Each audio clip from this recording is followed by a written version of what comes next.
Hello, Thomas Westbrook here. Have you ever wondered, what does it take to convert an atheist?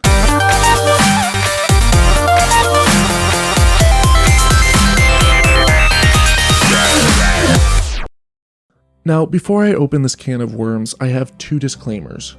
First, deists believe that a god created everything, winding the world up like a clock and then just left it to run. This type of god could have predestined everything simply by orchestrating the size, direction, and speed of the Big Bang, with our current choices being just the predestined sum of our past experiences. But this type of god is impossible to prove, due to the striking similarity between absence and non-existence. Think about it. You can say that God's not non-existent, and is just invisible, unsmellable, doesn't interact with us in any way, and is completely undetectable. But honestly, what's the difference? Besides, most people who believe in a God who hears and answers prayers and interacts with the world around them. So I'll stick with how you can convince an atheist that an interactive God exists. Second, there's a massive leap between proving the existence of any interactive deity and proving the existence of your interactive deity. For the purpose of this short video, I'll only attempt to deal with the former. Many theists claim that they have experienced a supernatural event that proves they're God, or they know someone who has. But what piece of supernatural evidence would it take to convince an atheist that such an interactive God exists? I've been a member of the atheist community for some time now, and I've had the opportunity to meet with former theists from all over the world and ask them why they left their faith. Now, I'm sure there are a few outliers, but without exception, every single person of the hundreds I've talked to did so because they began asking questions and following the evidence. They didn't become atheists because they were mad at God over some traumatic event, and they didn't leave their faith because they wanted to live a life of sin. They left because they were intellectually honest enough to follow wherever the truth led. So, if most atheists favor reason, logic, and science and are open to changing their minds and admitting they're wrong, most of them have done it at least once before, then it's safe to assume that evidence and reason could bring them back to their faith, if that's where the evidence pointed. And here's where we hit a philosophical dilemma. How can we detect the supernatural world? If you can detect it naturally, it wouldn't be supernatural, right?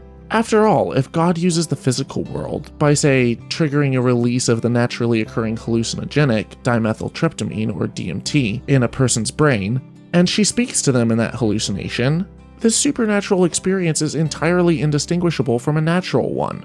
If God is confined by the laws of nature, then is he God? And if he's not, and he alters them on occasion, then scientists would have to rewrite their equations to figure out why they're not constant and come up with a natural explanation.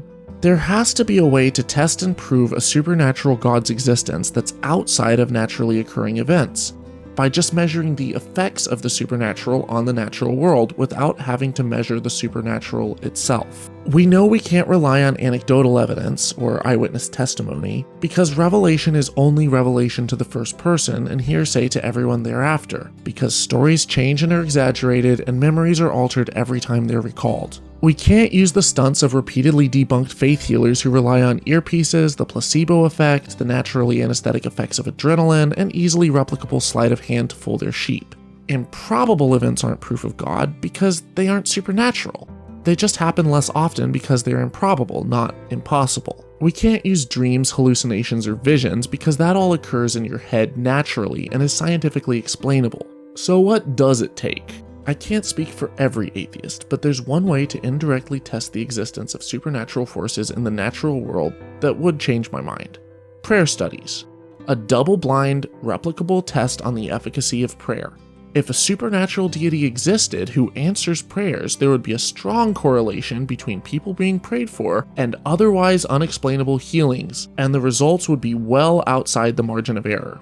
It would only work when the right gods were prayed to. You could expect amputees to regularly regrow limbs, the blind to see, and people to come back from the dead. Instead, in a study of over 1,800 coronary bypass surgery patients at 6 academic medical centers, most of which were religious, people who unknowingly received prayer fared absolutely no differently than those who received none at all.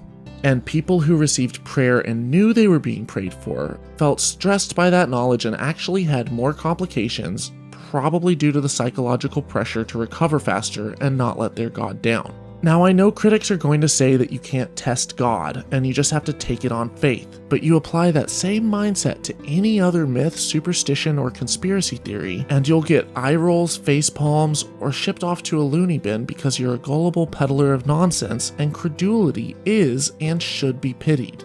Others will say that prayer only works when you don't doubt, and testing it is doubting it. But that's like saying that a magic trick works better the more gullible you are. You may further argue that God answers prayers, but sometimes he says yes, other times he says no, and sometimes he says wait, which oddly are exactly the same results I get if I pray to a can of beans.